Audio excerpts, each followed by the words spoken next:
outside a rockin' Minute Maid Park. The Astros just one win away from punching their ticket to the World Series, and the best part of it, they have two shots to do so, up in the series 3-2. All the talk around camp is about a guy that's not at camp. Two-time Pro Bowl running back Ezekiel Elliott still a no-show due to a contract dispute. The movie Jerry Maguire becoming all too real for the Cowboys. Elliott saying, "Say it with me, Jerry, show me the money." For the first time in World Series history, the road team has won every game through 6. Now the Astros' championship dreams depend on breaking that trend on what is guaranteed to be the season's final game. You cannot say enough about the Refugio Bobcats. All postseason, they have battled. They've gone through some of the toughest teams in the entire state tonight. No different posts. The talk all game was how big and physical they were, and we saw that in the first half. A 7-7 ball game. Refugio, as one of the most potent offenses in the state, they were shut down, and a big reason was Austin Ochoa was visibly hurt, having a tough time out there. Coach Herring said he was only 85% heading into tonight, but then the second half, a big turn, 21 points, and it's because Herring said we're giving him the keys and letting him go. Alice gets to keep these bad boys for at least one more week out there. Yeah, hey, I think we all win. What we just said. This isn't working, guys. This isn't working. It's not. Could you just say hello for me in all three? Salut, hi, and hola. Yeah. That's awesome. That's awesome. Which of the three do you think would you say your main language you're best at? It would be French, because that's where I was born and raised in Canada. They're very excited to get it out here. We'll be out here tomorrow for you. Have all your coverage of the tournament on KIII-TV. I'll give you a quick look if you can come back to me here.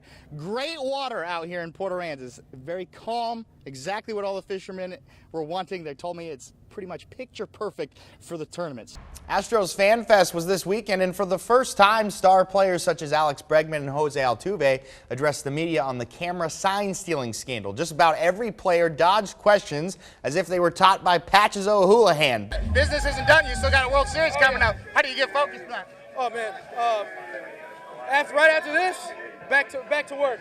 But I'm gonna party. I'm gonna party a little bit. There you go. Great job. When you look at this World Series matchup, it has a very David versus Goliath feel to it. To quote the great Dennis Green, the Astros are who we thought they were. But the Nationals, they started the season 19-31. After Saturday's Cowboys preseason game, owner Jerry Jones was, of course, asked about the Ezekiel Elliott situation, to which he replied, "Zeke who?"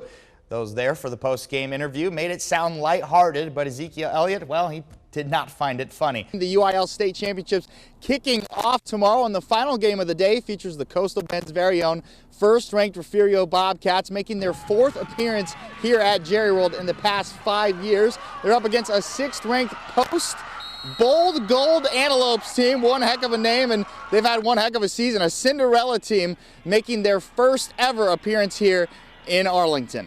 February has not been kind to the Spurs. Heading into Sunday, they sit at 2-5 in the month. Tonight, a chance to right the ship a bit against one of, if not the worst team in the NBA. San Antonio out in New York, taking on the Knicks at the Garden.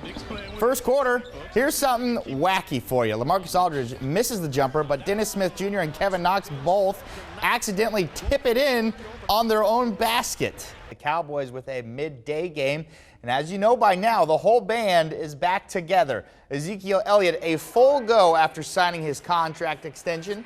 Cowboys facing the rival Giants. Today was the Dak Prescott show, contract year, and he's trying to get paid. Prescott to Randall Cobb, and watch Cobb with a stiff arm.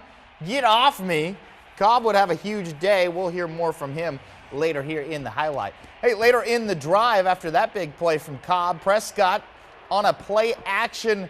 Look who it is. Welcome back, Jason Witten.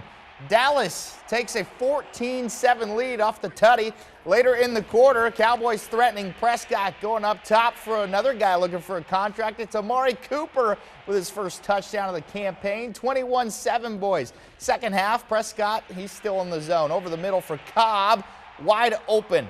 He'd finish with a big day. Michael Gallup, Amari Cooper, and Randall Cobb would combine for 330 yards receiving. Huge day from the wide receiver corps. Near the end of the third quarter, the $90 million man, Zeke, he would find the end zone as well. The Cowboys put on a show in week 1. They win 35-17. Dak Prescott would finish with 405 passing yards and 4 touchdowns. Have a day, why don't you? And what could have gotten lost in the mix of today being the first NFL Sunday is the Houston Astros. The Astros put on quite the performance against the Mariners. Happy birthday, Garrett Cole. He'd celebrate with another dominant performance. Cole leads the majors in strikeouts, and he just pad that stat today here in the third. He's striking out the side. We'll hear more from the 29-year-old in just a bit. Another guy that's dominating this year, Jordan Alvarez, heavy favorite for the AL Rookie of the Year. Today he'd build on to that. In the third, Alvarez with 2 on, delivers a 2 RBI double. Stros up 6-0. Fast forward in the third, it's now 9-0 by George. It's a Springer dinger. A 3-run bomb. Astros with 12 runs in the first 3 innings of the game. They had 9 total in the third. Now in the 7th, bases juiced for Alvarez, and he comes through again. He would finish the day with 6 RBI, and as for the birthday boy, he'd hurl 8 innings, just giving up 1 hit. That wound up being a home run, so 1 run. He had 15 strikeouts. Check out that final score. My goodness, 21-1. The Astros win big.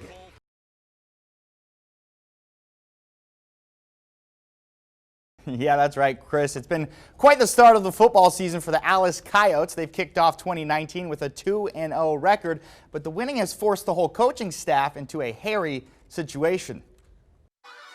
It's the year of the mustache in Alice. At the start of the season, the Coyotes coaching staff made a deal with the team.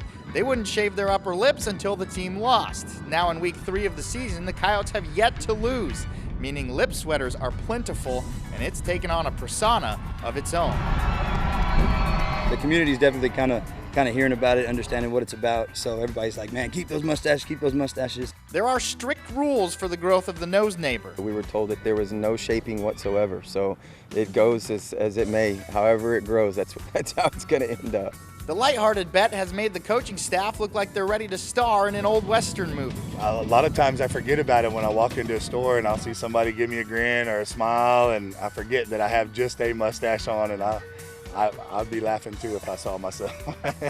But the flavor saver has turned into a badge of honor. We wanted everybody to know it was a joke initially, and so we kind of got it out there, but now it's more we're trying to get this thing growing as long as we possibly can, because that means the Coyotes are still winning. It's pretty cool. It just means that we're winning, and I don't want to see them lose their stash anytime soon, so we don't plan on losing. While the wives at home may not be a fan of the look, She's not too thrilled about it, you know. She doesn't like the mustache per se, but you know, it's for a good cause, good for good reason, you know. the coaches, players, and fans all hope the stash is here to stay. I think that would be an epic picture, you know what I mean? If we go undefeated 16 games, you know, holding up a state championship trophy with beautiful, huge mustaches, I think that would be something for the record books.